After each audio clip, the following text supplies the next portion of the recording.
very smooth cut. Yeah. Right? Can you see it from here? So it means that the tool they were using, advanced tool. Maybe not a huge saw, but it was a device creating what we call it the rough cut. It's not very. So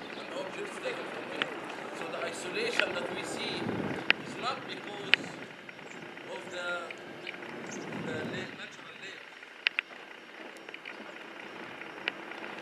So what you're looking at is dynastic Egyptian time and even Roman and more modern techniques for cutting and breaking the stone. You see those channels are cut, then a flaw is created by putting wooden wedges into these notches, and then water is applied, the wood expands and causes the wood to swell and a crack to be formed. That's test pits. They're going back to as I just said, the deep bedding ground is deep. So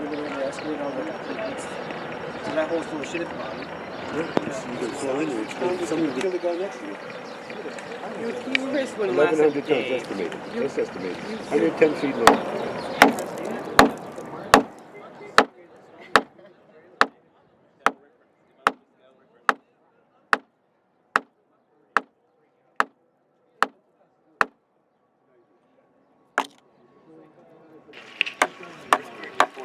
Harder!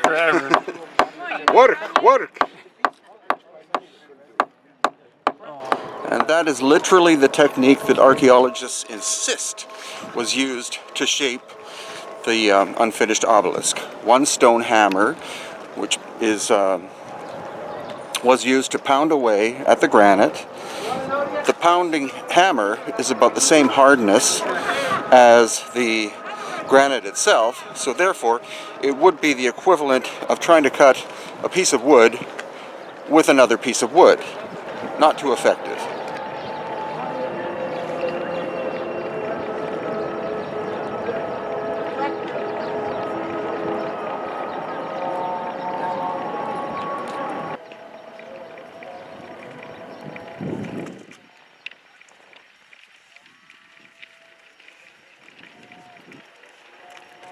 So you saw the evenness of those grooves, about between a foot and a foot and a half in width, and cup-shaped.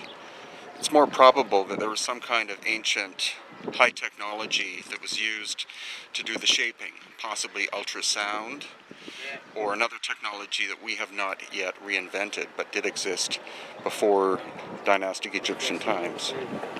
Each thing is the best thing I've ever seen, man. This. Yeah.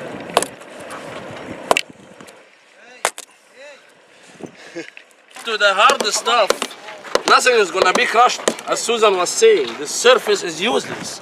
If you're using this to add any details for statues or anything, the fragileness of it, of course, it's hollow underneath it already. But the core of it, the hard one, is what they looked for. That means all the solid, beautiful granite stones that we see for statues and obelisks are coming from the core of the mountain, not from the surface. So there's actually a second obelisk which also was unfinished, and it's the same thing.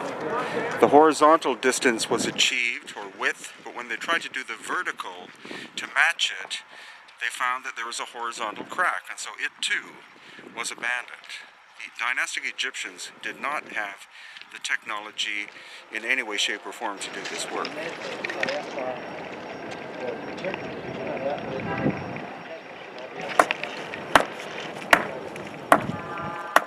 Harder!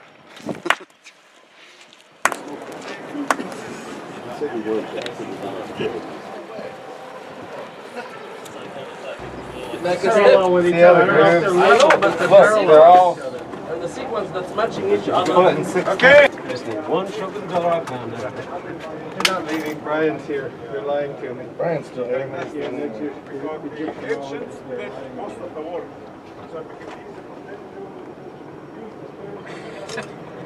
What an expression. Pull it up over your head. Hold on. Hold on. Yep. It's definitely not pounding. You can't get in on that angle that they're... It's just going to hit the top of it. So as you can see, the conventional explanation is quite silly. And as far as I know, no academics have actually tried to replicate the making of even a relatively small obelisk, say 10 feet long, using the dolerite pounder technology. So I think it's an obvious example of something that the dynastic Egyptians found in place when they arrived about 5,000 years ago, and there was nothing they could do with it, so it was left. You see some of the grooves in the unfinished obelisk. Those were attempts, possibly by the Romans, to break it into chunks, and they were unsuccessful as well. From Aswan, HiddenIncaTours.com.